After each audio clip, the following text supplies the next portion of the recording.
नमस्कार दोस्तों। स्वागत है आपका हमारे यूट्यूब चैनल जी के स्टडी में। दोस्तों, हम पढ़ रहे हैं मध्य प्रदेश की नदी परियोजनाएं। इससे पहले हम चंबल नदी परियोजना, नर्मदा नदी परियोजना और बाणसागर नदी परियोजना के बारे में पढ़ चुके हैं। अगर आपने हमारा वह वाला वीडियो नहीं देखा है तो इस वीडियो के डिस्क्रिप्शन में उस वीडियो की लिंक दी गई है, तो आप वहां से उस वीडियो को भी देख सकते हैं। तो हमारी कुछ परियोजना है जो शेष रह गई थी, उसे हम आज इस वीडियो में डिस्कस करेंगे। तो हमारी आज की पहली नदी परियोजना है रानी लक्ष्मीबाई नदी परियोजना। तो यह परियोजना बेतवा नदी पर स्थित है। किस नदी पर स्थित है रानी लक्ष्मीबाई परियोजना? बेतवा नदी पर स्थित है।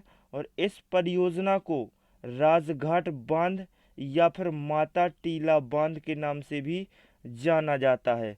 यानी जो रानी लक्ष्मीबाई परियोजना है, यह बेतवा नदी पर बनाई गई है। ठीक है। और इस परियोजना के अंतर्गत जो बांध बनाया गया है उसे हम राजघाट बांध या माता टीला बांध कहते हैं। ठीक है। यह परियोजना मध्य प्रदेश उत्तर प्रदेश की संयुक्त परियोजना है। तो इस परियोजना से जो तीन ये पॉइंट है, ये बहुत महत्वपूर्ण पॉइंट है। ठीक है। तो रानी लक्ष्मीबाई परियोजना किन किन राज्यों की संयुक्त परियोजना है? तो मध्य प्रदेश और उत्तर प्रदेश दोनों राज्यों की संयुक्त परियोजना है। और रानी लक्ष्मीबाई परियोजना के अंतर्गत कौन सा बांध बनाया गया है? तो या तो आपको राजघाट बांध लिखा आएगा या फिर माता टीला बांध लिखा आएगा। और रानी लक्ष्मीबाई परियोजना किस नदी पर चलाई जा रही है? तो बेतवा नदी पर चलाई जा रही है रानी लक्ष्मीबाई परियोजना। ठीक है। तो इतना है आपका रानी लक्ष्मीबाई परियोजना के बारे में। ठीक है। आज की हमारी अगली परियोजना है हलाली परियोजना, हलाली बांध परियोजना। तो इस परियोजना को सम्राट अशोक सागर परियोजना के नाम से भी जाना जाता है। या तो आपको हलाली बांध परियोजना लिखा आएगा या फिर आपको सम्राट अशोक सागर परियोजना लिखा आएगा। तो ये दोनों एक ही हैं। ठीक है। जो हलाली बांध परियोजना है, इसे सम्राट अशोक सागर बांध भी कहते हैं। और यह परियोजना बेतवा नदी की सहायक नदी हलाली नदी पर स्थित है। किस नदी पर स्थित है? तो हलाली नदी पर स्थित है। और हलाली नदी किस नदी की सहायक नदी है? तो बेतवा नदी की सहायक नदी है हलाली नदी। जो हलाली बांध परियोजना लिखा नहीं आएगा, अधिकतर क्या लिखा आता है? सम्राट अशोक सागर परियोजना लिखा आता है कि किस नदी पर चलाई जा रही है, तो हलाली नदी पर चलाई जा रही है। ठीक है। तो मध्य प्रदेश के विदिशा और रायसेन जिले में है हलाली बांध परियोजना या सम्राट अशोक सागर परियोजना। कौन कौन से जिले लाभान्वित है मध्य प्रदेश के?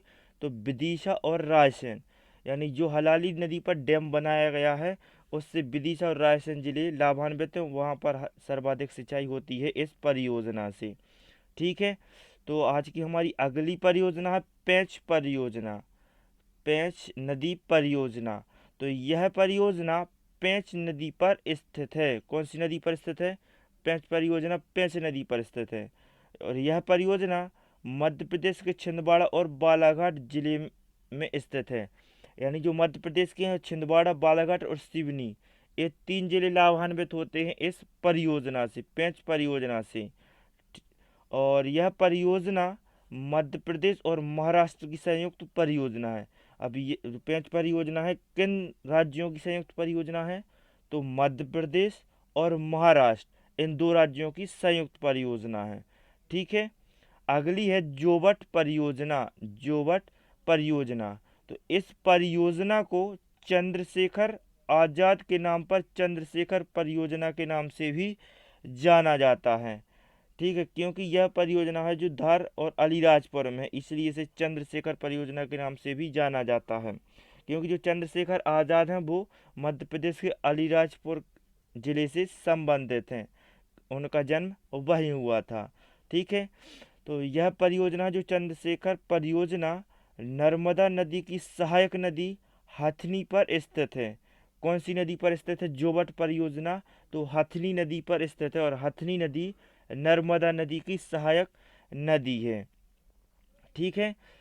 यह परियोजना मध्य प्रदेश के धार और अलीराजपुर जिले में स्थित है।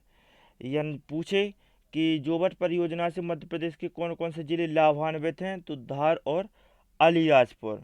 और पूछे कि किन दो राज्यों की संयुक्त परियोजना है, तो कौन कौन से, मध्य प्रदेश और राजस्थान। ठीक है, अगला है हमारा, नहीं, ये जो जोबट परियोजना है यह अकेले मध्य प्रदेश की परियोजना है। ठीक है, यह किसी राज्य के साथ संयुक्त नहीं है।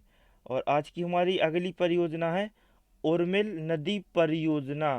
तो जो उर्मिल परियोजना है और ये उर्मिल नदी पर बनाई गई है। और कहाँ है यह परियोजना, तो छतरपुर में स्थित है, मध्य प्रदेश के छतरपुर जिले में है उर्मिल नदी परियोजना।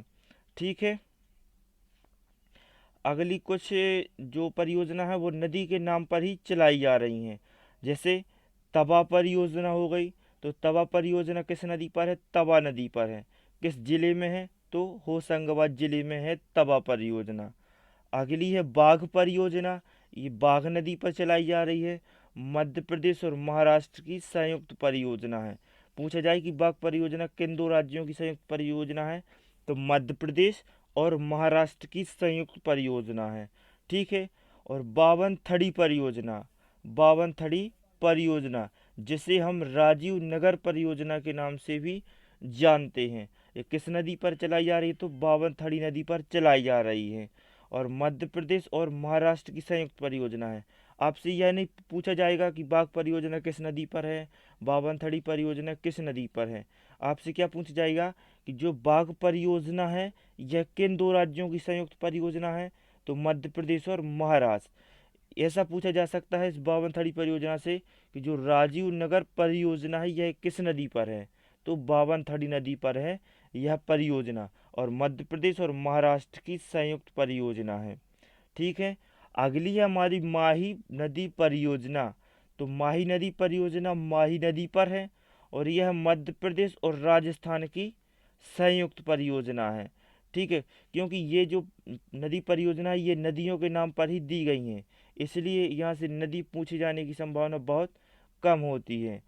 तो आप क्या पूछा जाएगा कि यह नदी परियोजना किन दो राज्यों के बीच है। ठीक है, अगली है हमारी भांडेर नहर।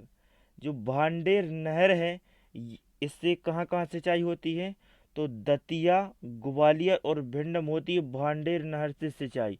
और यह किस नदी पर बनाई गई है, तो बेतवा नदी पर बनाई गई है भांडेर नहर। ठीक है, अगली है हमारी चोरल परियोजना।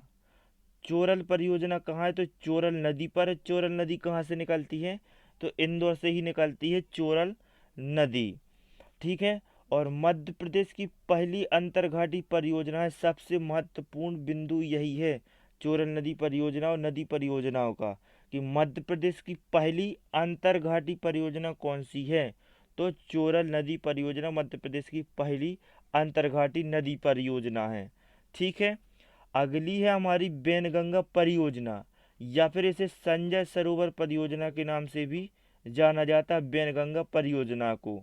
तो यह संजय सरोवर परियोजना किस नदी पर है, तो बैनगंगा नदी पर है।